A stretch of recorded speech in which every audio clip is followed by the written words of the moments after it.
Oh boy, that's going to be pain in the ass.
Oh boy.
Yeah.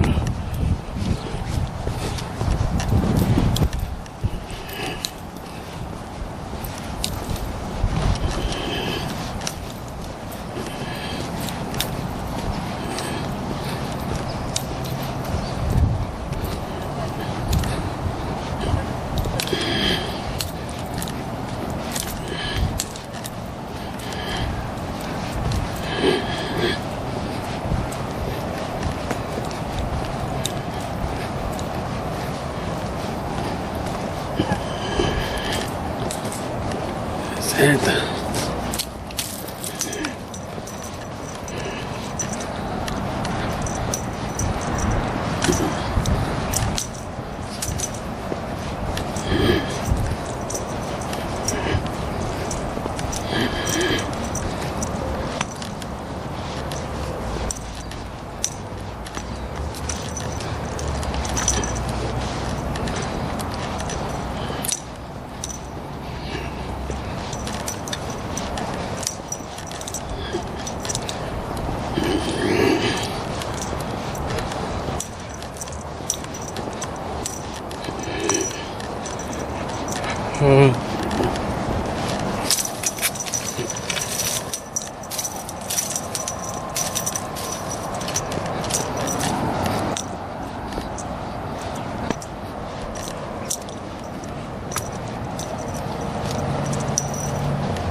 Cut, cut.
Breastfeeding mothers take this vaccine, and I am with them on this. But a frontline nurse who's pregnant herself, whose maternal instincts are kicking in, and is now being forced to do this, that's a very different feeling than someone who can objectively look at data.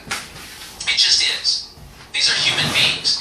Take it to the next level. You've sacrificed your 20s for healthcare, which is your calling. You're a nurse or you're a doctor or whatever it is. You have delayed having kids because you have no choice. You're dedicated to this profession that is sucking your 20s away because it called you. You had no choice. This is who you are, helping other people. So now you're taking fertility treatments. And after cycle and thousands of dollars, you finally have conceived. Now they're telling you you have to take a vaccine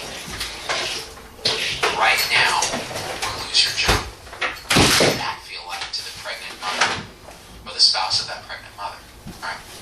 This is who a federal mandate is affecting in healthcare. Right? So people who don't have the training to actually understand the vaccines are safe and effective and a better alternative to COVID. Those who had COVID and have natural immunity and are just like, what? And those who actually have these kind of medical and ethical concerns that aren't being properly heard. They may not fully be valid based on the data, but they better be heard. Okay, now, what happens when 70,000 healthcare workers in New York get fired? There was a staffing crisis before this pandemic. This will make it an order of magnitude worse. How many people will the mandates actually get to be vaccinated incrementally? According to Vinay Prasad, across the population, it's probably only 3 to 7% more people will get vaccinated due to mandates. What's the downside of this healthcare mandate firing these people? Now, you understaffed hospitals, COVID patients don't get care, non-COVID patients don't get care, elective surgeries don't happen and then become unelective emergency surgeries. People with appendicitis, people with cancer, people, a kid with sepsis. Those are the people that can suffer when we don't have enough staff to staff the beds. It's not that we don't have the beds, we don't have the staff for the beds. So, what will vaccinating this incremental number of staff actually do? Well, we're going to talk about the process. We'll talk about what it does. This is the side that doesn't want the vaccine, and I want you to inhabit what that side feels like, how they see the world, why they might see the world that way. Because right now, the pro side of this is like, you're just a dumbass if you don't get vaccinated and you work in healthcare. You are killing our patients, right? That's how they see it. That's not a productive way to talk to people that have these concerns and that are inhabiting this space. The way they feel is, hey, we were wearing all this PPE and apparently that was enough to keep everybody safe before. Why isn't it now? That's how they see it, right? So you better sit compassionately and understand this. So what's the pro side of this? The pro side of this, right, is, hey, we've had mandates for a lot of things. Seatbelts, childhood vaccines, PPD for healthcare workers, MMR for healthcare workers, hepatitis shots for healthcare workers. These things have been part and parcel of this space for years. This is nothing new. These things are probably not illegal to mandate. It's very reasonable to do that. Now, the con side would say that these are new vaccines, but the pro side is saying Pfizer vaccine is now FDA approved. They've looked at all the data. Okay, so mandates aren't new. Now, you could argue, well, but those mandates worked over years. We're trying to make this work over a short period of time. It may not have the same effect. And will the mandate cause more harm than good? Okay, that's a reasonable countercomplaint. Now, on the pro side also is, hey, these vaccines reduce the risk of infection by 5-fold, the risk of death and disability and being hospitalized by 10-fold in the worst situations like Delta. So if you're in healthcare, you need to get this vaccine because first of all, you're at higher risk just being in the hospital. Second of all, we're trying to model behavior for our patients. If we have, CNAs running around telling patients they're not getting vaccinated because this thing is experimental, that is very damaging to people who are quite vulnerable. And yes, you can transmit to a patient if you're unvaccinated. You get even an asymptomatic infection and you slip your mask off for a second and you transmit to them. So yes, you can hurt patients. So there's a real care versus harm here thing, right? On the other side, it's this liberty versus oppression. It's my bodily autonomy. Here it's like, well, your bodily autonomy ends when you put others at risk. So we have mandates in hospitals. It's not unreasonable to ask you to keep patients safe. Now you can see why there's nuance here. This is a pandemic. These are new vaccines and all the reasons I talked about, but inhabit the pro space for a second. You just have trouble understanding why somebody in healthcare especially would not get vaccinated, especially when there's a gradient. This is part of the problem. There's the Dunning-Kruger effect, right? But it's a continuum. So on the low end, when you don't have enough training, you overestimate what you know. Oh, these vaccines are going to cause spike protein toxicity and ovarian failure. Okay, wrong. But as you learn more, as you get more training, there's another cognitive distortion, which is overestimating what other people know. Oh, well, I know these guys. I've looked at the data. Why doesn't everyone just get the vaccine? Because they can't, they don't even have the training to be able to process it the way that you did. So yeah, 90+% of doctors are vaccinated and less of nurses, but the higher educated nurses are more vaccinated and so on and so on. So we need education, right? So on the pro side, we need to understand where are our biases and how do we overcome them, right? And we also have to understand that there's nuance. Vaccines are safe but not perfect. We do have to talk about myocarditis. We do have to continue surveillance for side effects. But you can understand. So now, the question is, what do we do? How do we solve this from an alt-middle perspective? Alt-middle says every perspective is true but partial. Find the truth, recognize the shadow of that, and integrate it to come up with solutions that are much more holistic and much more encompassing and much more true, but still always partial because we're always searching for truth. All right, this is what I think we should do. For people who have natural immunity, we better frickin' respect that. Instead of saying this is a vaccine mandate, saying this is an immunity requirement. If you've been naturally infected, you can show it by a COVID test or an antibody test, past positive test or an antibody test, then we should respect that. All right?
thing is, we still need to mask in the hospital with our patients across the board, because even vaccinated people can technically transmit any case of symptomatic.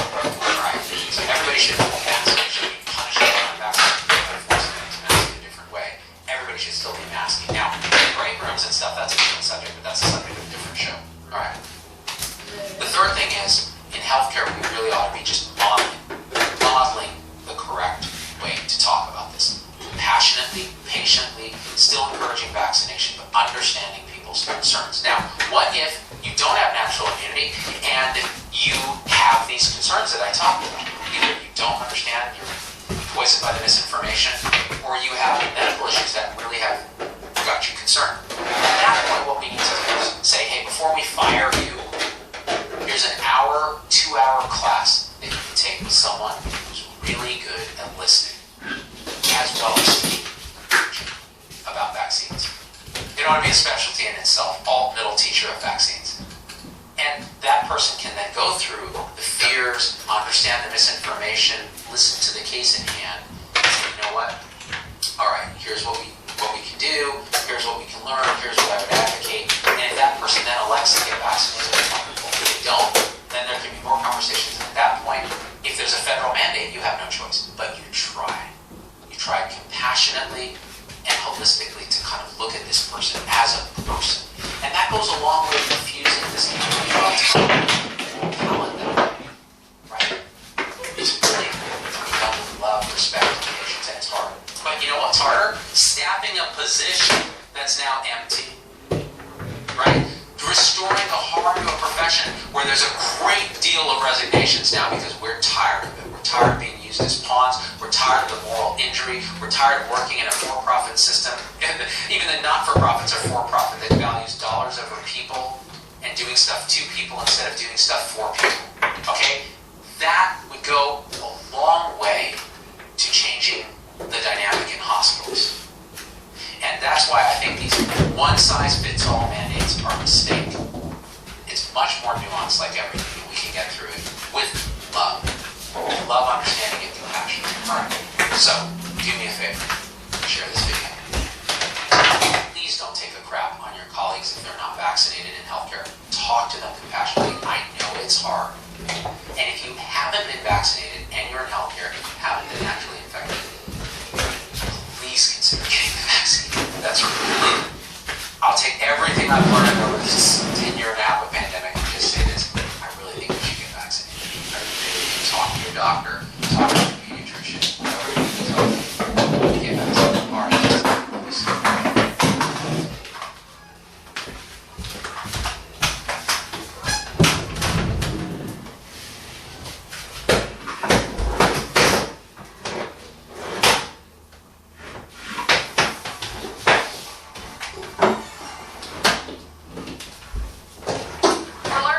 Details on the Border Patrol horse unit that was photographed last week while preventing migrants from crossing into the United States. According to senior Department of Homeland Security officials, the mounted team arrived at the border hours before the photos were taken, and they were under orders not to let anyone cross. Fox News has also learned that the Department of Justice sent a team of investigators to Del Rio on Sunday to determine if the Horse Patrol agents violated the migrants' civil rights. Meantime, an Associated Press reporter posted new video that very clearly shows a Border Patrol agent on horseback grabbing a migrant's shirt, but not whipping him. As of Friday, neither President Biden nor Vice President Harris had spoken to the Chief of Border Patrol to find out what happened. Imagine that. But that didn't stop them or other prominent Democrats from concluding what the border agents did was wrong. Listen to this. Horses running over people in strategy.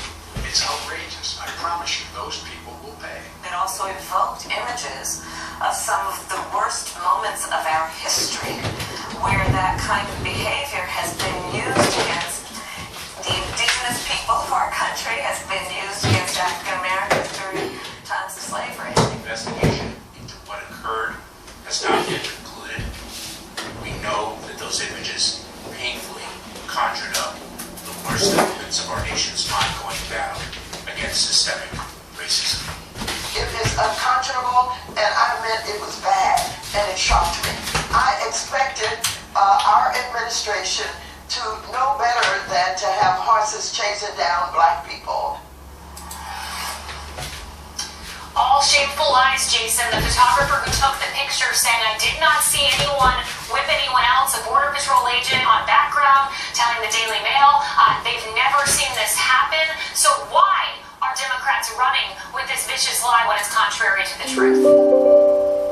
I don't know why they're running with a lie. They seem to inject racism wherever they can to think that they can just get their way through this. But those were Border Patrol agents doing their job. And I tell you, that mounted patrol, we need more of them. They were actually pretty effective in terms of the number of agents versus what they were up against. These people were trying to run past them, and they were trying to shut down the border as they were ordered to do. And hats off to them. I think we need more of them. Yeah, Kennedy, the White House seems to have totally politicized this and put some pressure on the Department of Homeland Security. Because I remember in the direct aftermath of this, Mayorkas saying he saw nothing untoward, Kennedy. All of a sudden, Jen Psaki takes the podium, says she's horrified. His language changes. Do you think there's some White House pressure involved in this? Yeah, there's pressure and propaganda, and the president's numbers on immigration have dropped 12 points just over the last month, and that's among Democrats. A majority of people think that he's doing a vast majority think that he's doing a poor job on immigration, and because of that, because of the number of people who are suffering and untold numbers dying trying to get into the country, crossing the hot deserts with no supplies and coyotes who abandon children. The picture has been very grim. They are mired in an immigration war. They are not winning it, so they're using any visual they possibly can to change the story away from Afghanistan and away from their own failures here. And it's incredibly dishonest, and it also disturbs people who are trying to immigrate into this country legally. So, yeah, shame on all of them who are pushing this propaganda.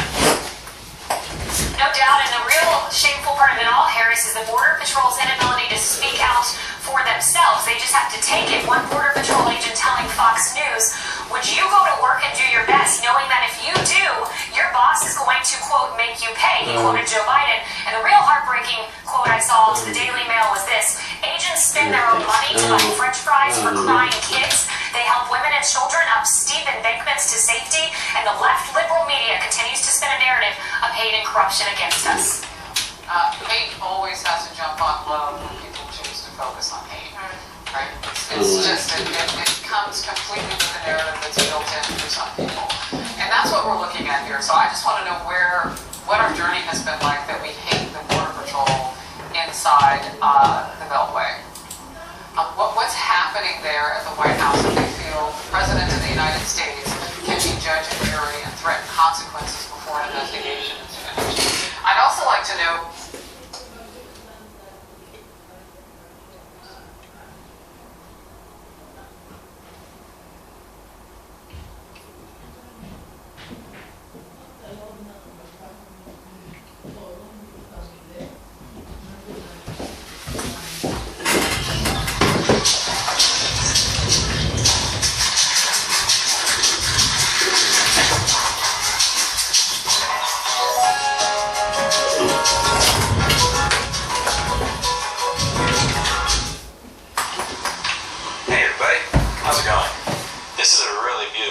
Massachusetts. There's this little running water right by the hotel, and you can hear it. Yeah, it sounds really relaxing, doesn't it? This camera has completely useless low-lux video recording, so you're not going to be able to see much of anything. But it's the sound that really does it. Way more than the video. So today I wanted to discuss a comment that I had received on a video that I had done on employment and unemployment benefits and employee loyalty a few months ago. This video was about how lots of people are not returning to demeaning jobs after the pandemic. Now, there were a few people that pointed out that the very generous government unemployment benefits and government printing money is not a free market thing, and that has a lot to do with people's decision-making. And 100% that is most certainly a part of it. But one of the things that I think is important to discuss is something that's going on now that I find similar to what happened 13 years ago. It is a feature of recessions. It's not a bug, it's a feature of them, which is that people recognize that there is no such thing as a, quote, steady and stable job. For many people, they thought that, they could pursue their dreams, they could pursue starting a business, they could pursue starting a freelancer, but that had a downside, which is that they could lose their income at any given time. So they traded following their dreams, they traded following their passion, their hearts, for what it is they really wanted to do with their life for a stable paycheck. And once they realized that they could work someplace for 1 or 2 or 5 or 10 years, and they were tossed out on their ass with really no way to know if they were still going to be able to have a salary, no way to know if they were still going to be able to support their family or pay rent, that it didn't really make sense for them to continue doing that. Because the one thing they got in exchange for not following their dreams, which was the semblance of a stable life, was taken away from them.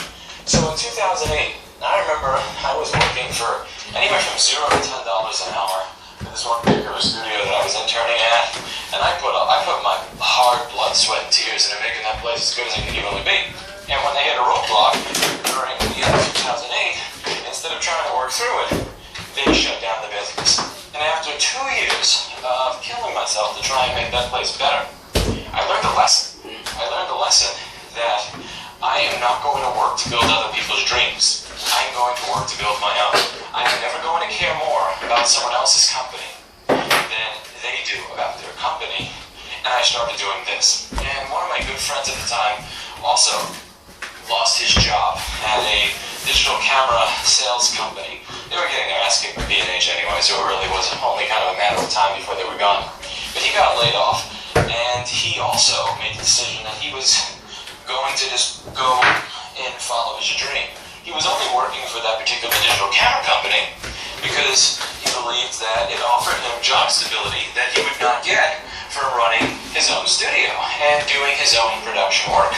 And not only does he now do his own production work, but he makes more money and has more stable income than he did back then. But he would have never gone out to do that full-time on his own without getting the kick in the ass of leaving. So there are a lot of employers now that are wondering, why can't I get people to come back to work? Why can't I get someone to come back to the job that they had before? They were happy with getting $12 an hour before. Why aren't they happy getting $12 an hour now for whatever it is that they were doing? And the reality of it is, generous unemployment benefits, by all means, that's going to have something to do with it. I've interviewed people last year that said, I will only take this job even when they pay over $20 an hour for minimum, like bare bones skill stuff. I'm only going to take it if you pay me under the books, at which point I politely tell them, go gargle my balls, go find a job elsewhere, you're not worth going to prison for. But there is that element to it of, man, it doesn't make sense to go back to the way things were before, because I thought I had job stability, and now I don't. Now, one of the best ways to get your employees back is to have never let them go to begin with.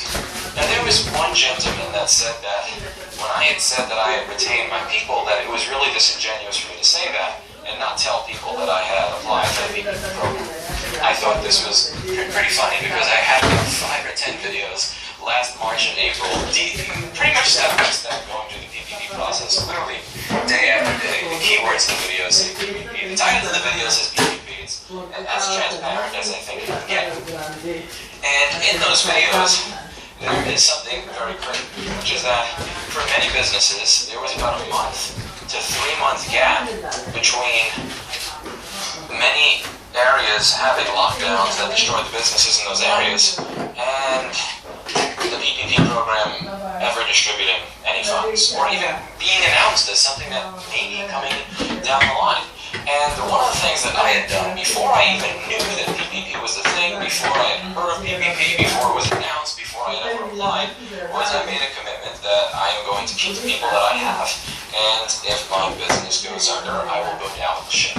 And what I like to think that did is I think that in spite of the fact that I'm a piece of garbage to work for, in spite of the fact that I'm a horrible boss, capitalist, a horrible employer, and a horrible business owner, that it sends the message that you are not disposable. You know, again, I'm quick to let go of people that no longer care about their job, that no longer do a good job, that no longer seem to care.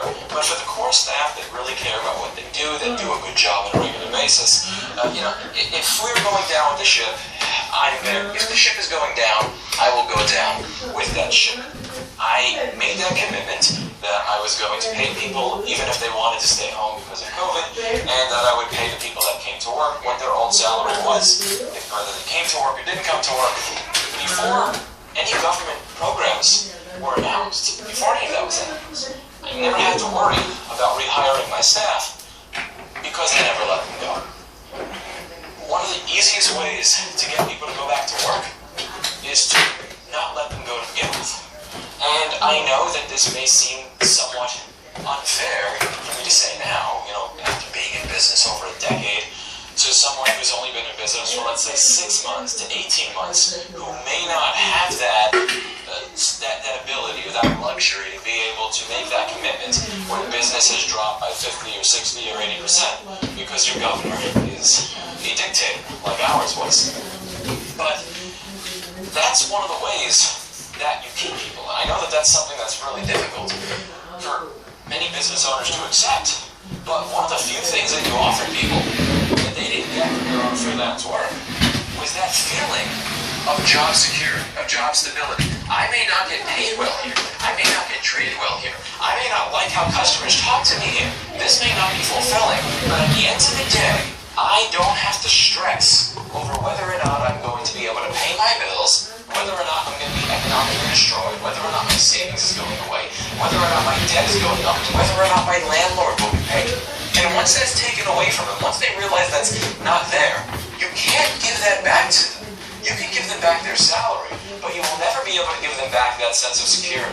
Now, what happens during recessions, and this is a feature, not a bug, is people figure out that there is no such thing as a steady job. My father figured this out for himself in the late 80s. He worked on Wall Street, and he decided that he was going to change careers in his 40s right after he just had a newborn and had a lot of stress in his life due to health issues that were going on with members of his family, and that he was going to go to school to become a professional chef. He did that because he realized that even though Wall Street actually paid considerably better than becoming a chef, that the job security just was not there, as he watched many people that he had worked with from childhood just, go from firm to firm and get, fired from there, fired from here, that were 10 to 30 years older than he was. And at some point, it didn't even matter if he was laid off and they just took him back later.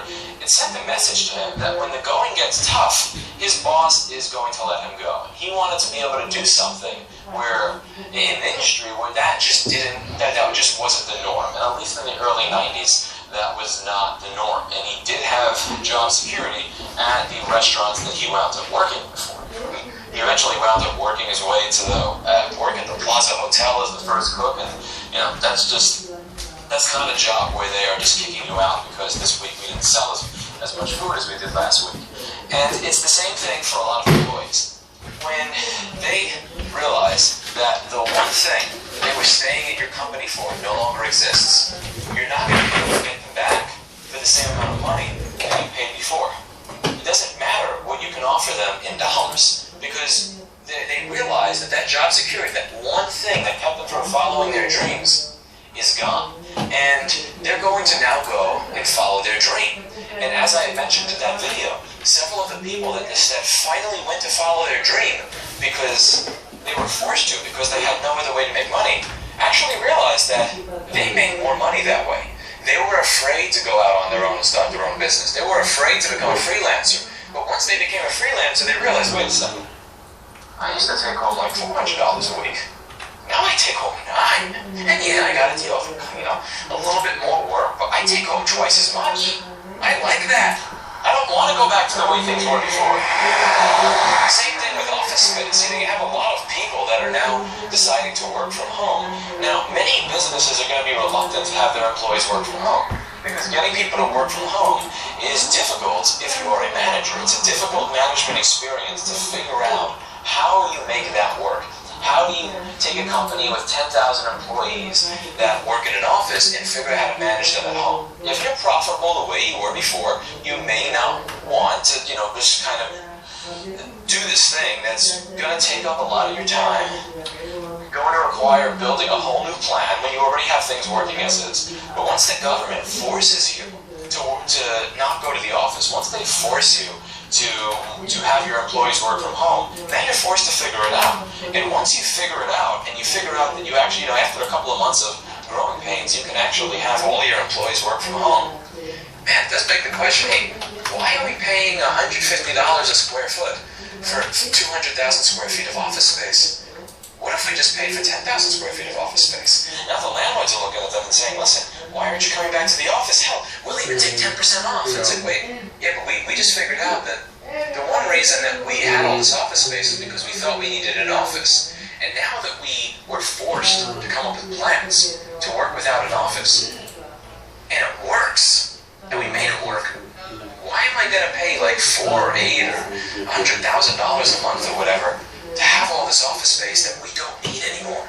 You're not going to get people to go back to the way things were before once they've adapted. And what I think has happened to a lot of people is over the past year and a half, they've adapted to what it's like to have to fend for themselves, to have to come up with freelance gigs, to have to find side jobs, to have to go into business for themselves because they were let go.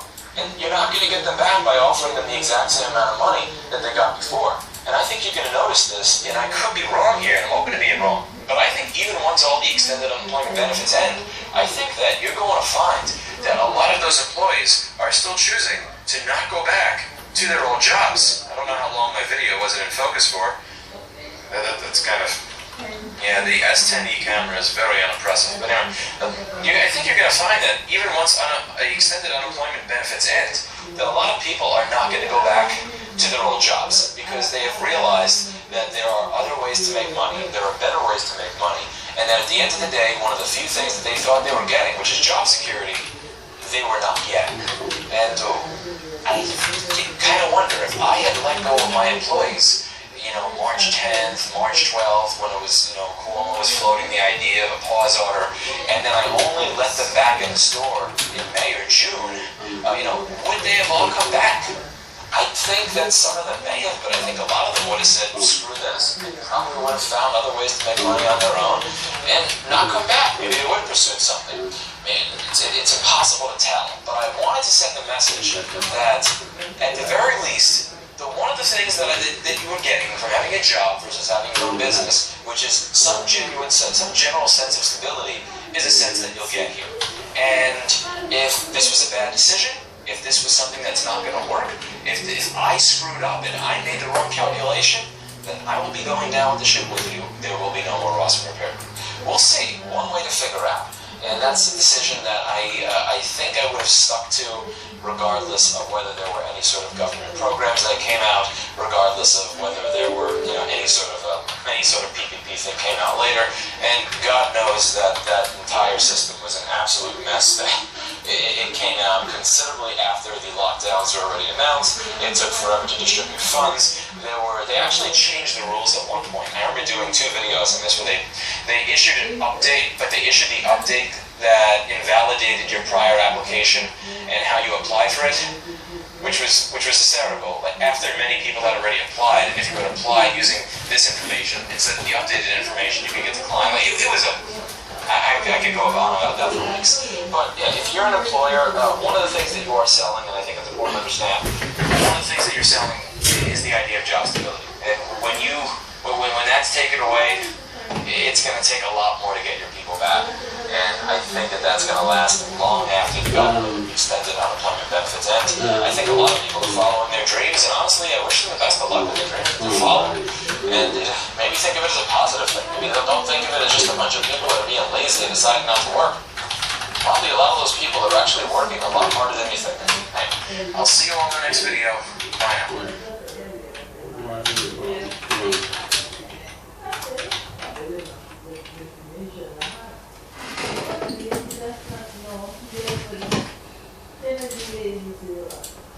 And welcome to Hannity. Americans held hostage, abandoned behind enemy lines. Take held hostage 44 days behind enemy lines. No.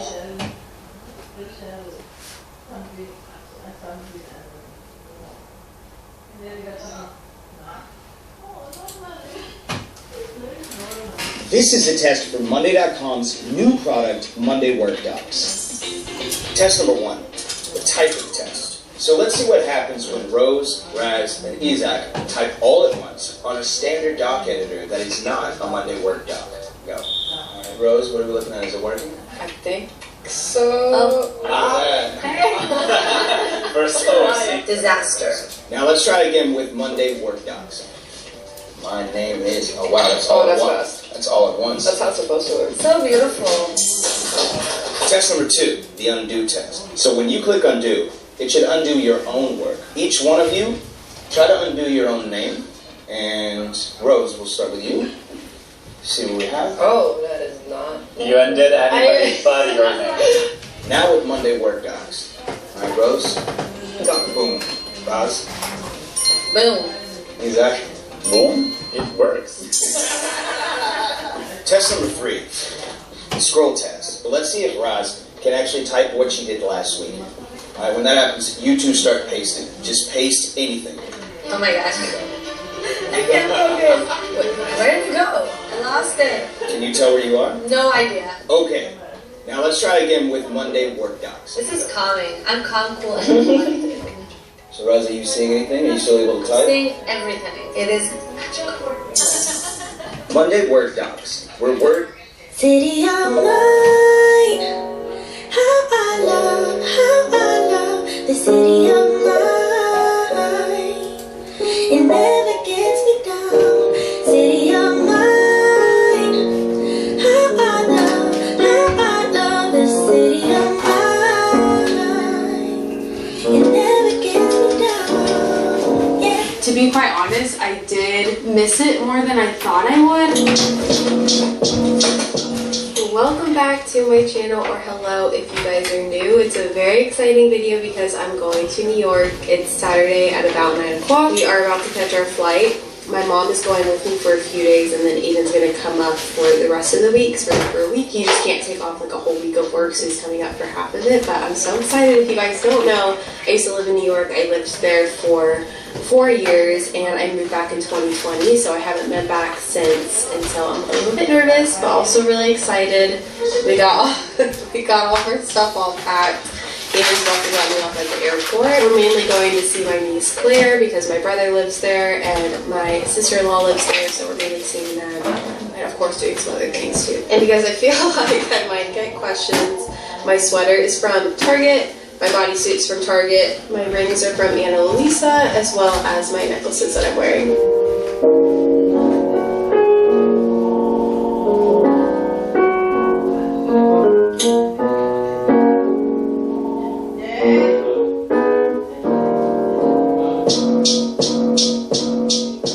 We just got to our hotel room, so I'm going to give you guys a little tour. We're staying at a Sonder property. We're in the City Hall one, and it's so pretty. We just walked in, and we're going to get ready to unpack our stuff and then get some groceries because we have a kitchen, which is really nice. I'm so thankful for them because they are gifting us this stay for this trip, so I'm so thankful. But if you guys don't know, Sonder has a ton of different places, basically all around the world. They have a ton in New York City as well. There's just so many different options, and when we were looking to come here, they had a bunch of different locations in the city. And you walk in, we've got our bed, got so many windows, sorry. And we got our kitchen, which is so pretty. It's like super well stocked. They left us some candies, which was so sweet. This little taxi cab. So pretty right now. Got our bed. Probably gonna unpack some stuff and put it in the closet. And then when you come over here, we have our bathroom, which is very interesting. This is very modern shower. Got our sink area. Just so spacious. I'm so used to staying in such small places when I come to New York that this is so nice just having all this space. You basically do everything through the app, so you can order extra towels if you need them, or you can do like a late checkout, and when we checked in here you just put in your access code, so it's really easy, it's contactless, and you can just head up to your place. So it's really simple to get in, also really simple to book, and everything's just really nice and modern and feels really new. I also wanted to say that I'll have a link to Sonder down below if you guys are going anywhere. We'll show you guys how we're enjoying our stay throughout the week. So really excited. I think right now we're just going to do some unpacking and then go get some groceries like I mentioned and find something for dinner. It's about 5 o'clock, so I feel like the sun's going to start setting soon. So we're just going to get settled in and enjoy the night.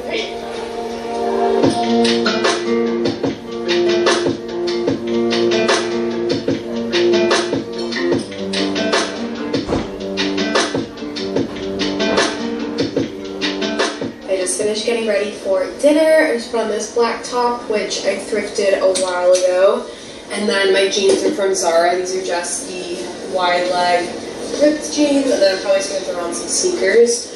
Try not to wear my shoes inside. Also got on my hope necklace. We're going to a place called Malibu Farm in the Seaport District, so I've never been there, but I'm very excited. It looks good. We're going to eat outside by the water.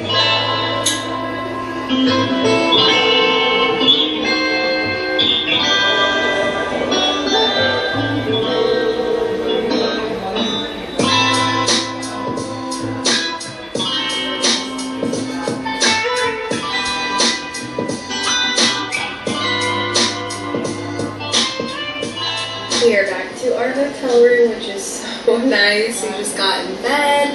My mom's taking a shower, but we're about to head to sleep and have a fun day tomorrow. I'm really excited. We're trying to figure out what we wanted to do.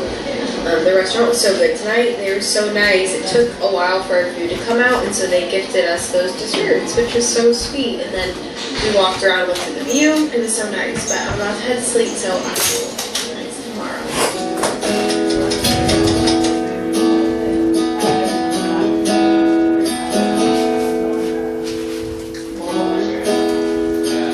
Around 10 o'clock, I went ahead and grabbed some coffee this morning. The reason why we picked such a great week to come. We're actually going to meet up with my brothers, so that's like the main reason why we're here, like I told you guys, because we're meeting my niece Claire. They have church, and then we're going to meet up with them for lunch/brunch. But I think before that, we're pretty close to the Brooklyn Bridge, which is why I like this Sonder location, because it's at City Hall, so it's really close to like everything downtown. We're gonna walk the Brooklyn Bridge. That's like my favorite touristy thing to do. It's actually something that I think is super fun. It can get a bit crowded. Probably will be crowded today because it's so nice out and it's a weekend, but I still think it's so fun. I love it. I think we're just gonna walk. It's hard to believe that Mint Mobile can be good at just $15 a month. So, as Mint's new owner, I brought in one of our first and oldest customers, Wasim McNavy. Welcome to Mint, Ryan. So you've had Mint for years. Any issues? No, the service has been great. And under my ownership, it's going to get even better. Oh, no idea. Still $15 a month though, right? Yeah. How about Taco Wednesday? Nobody's done that before.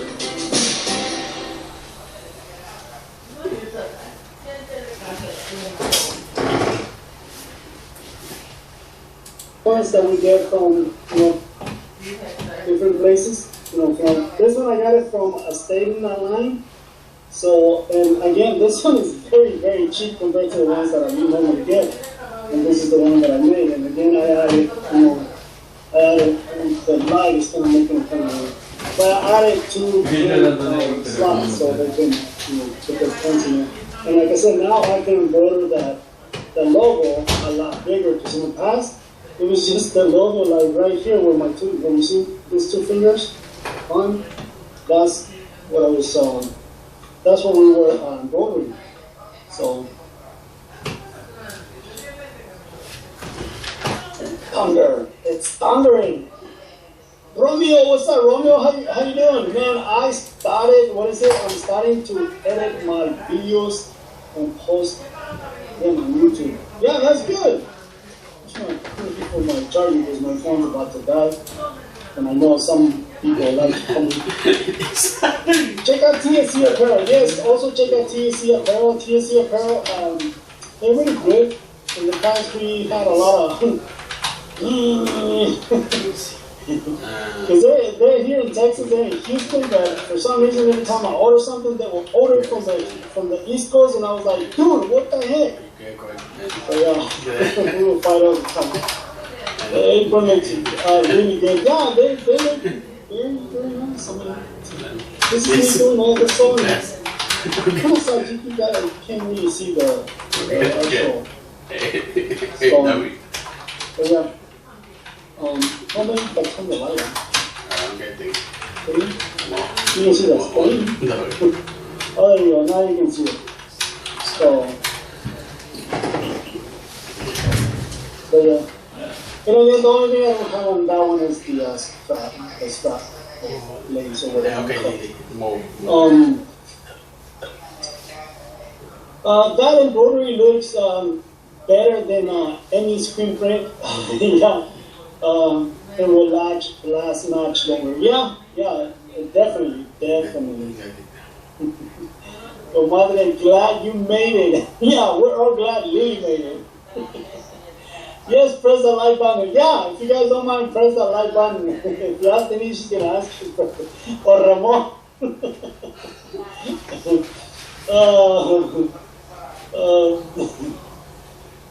Let me see, where am I at?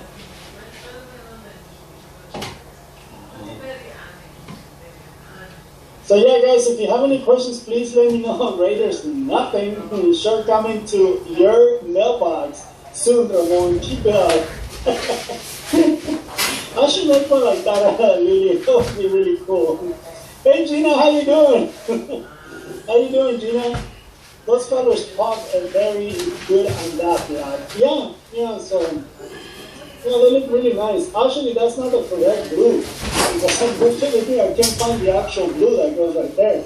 But that's very close to the blue that goes right there. The blue that normally goes on this, it actually looks better than that.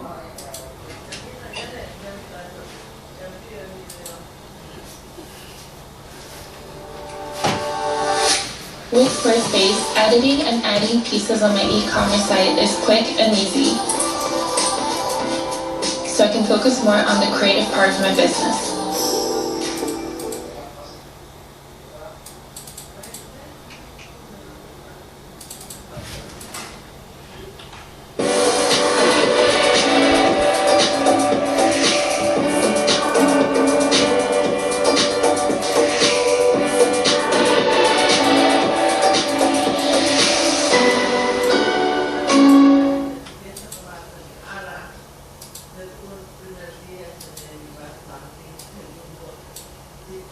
City of mine, how I love the city of mine. Hello, welcome to today's vlog. Today I'm going to take you guys through a little night of my life, a little fall night routine, if you will. It is officially September 22nd, which means it's officially fall time. Happy fall, my favorite time of the year. It's 4:15 right now. I just woke up from a quick little 30-minute nap, put my contacts back in, so my eyes are watering. I am going to get ready for my 5:30 workout class that I have tonight. My friend is coming over before our workout class. We're going to go together. So in the next 30 minutes, I need to take this little dude outside. I need to start drinking an energy drink because I've been doing that instead of like pre-workout before my evening workout classes. And then I need to change because I'm not in my workout clothes, change and get ready to go. We gotta leave here by like 5-ish to make sure we get there on time. So, got lots to do. I'm gonna take him out first.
Wait, onions? Hah? Natin na.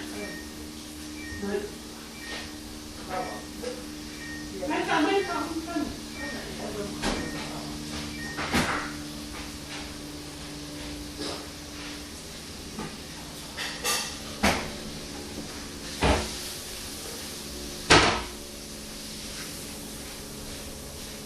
Maano ra dito sa layo.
Bilang haba orang mana?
Vaso.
Sana ito. Ano ba?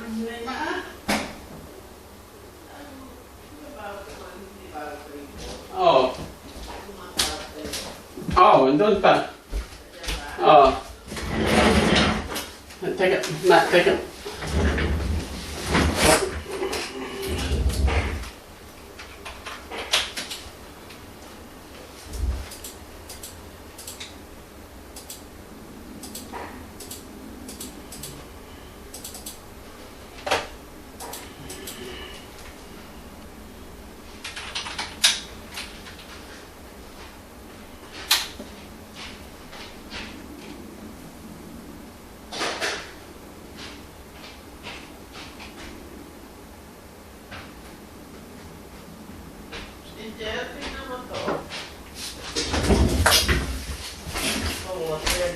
Ha? Ano? Ano?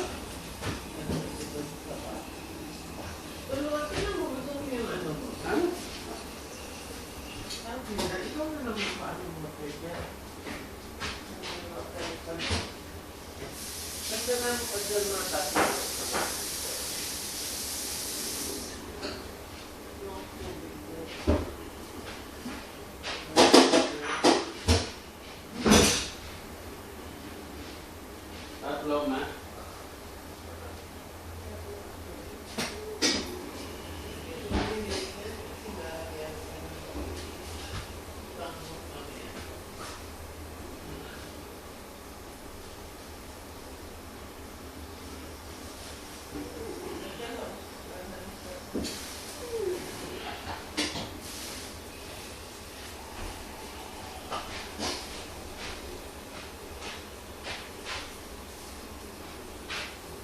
Teka ma.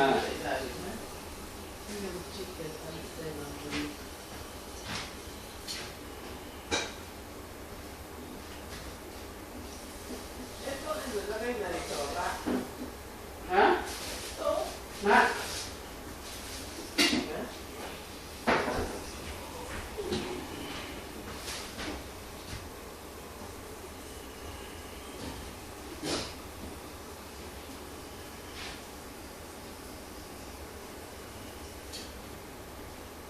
Ma.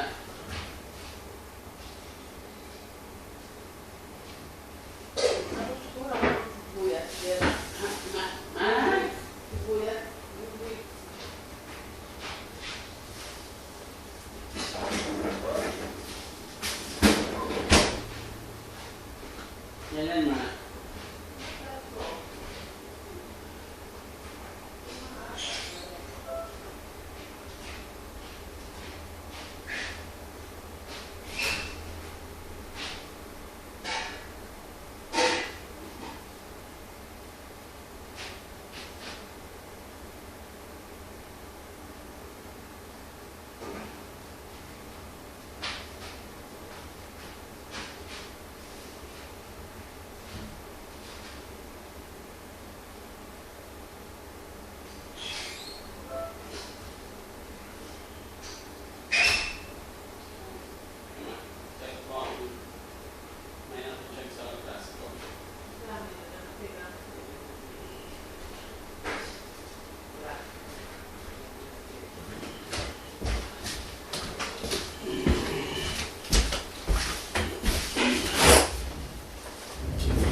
My job is to make college easier because students have a lot on their. Can I have the spicy chicken deluxe with just fries? Of course. What else do you need?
Antes enfant.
Yes.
Injection. And then it will change, sir.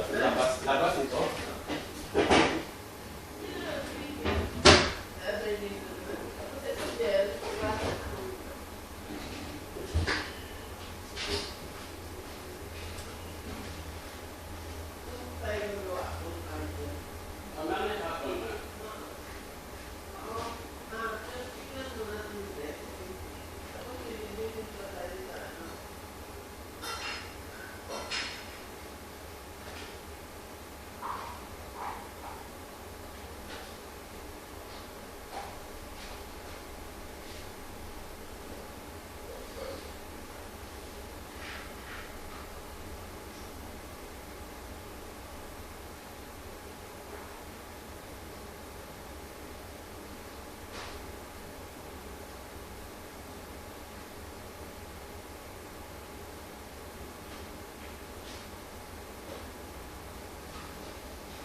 Nag-allergy din yung kapitbahay natin, nag-usap kami.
Okay.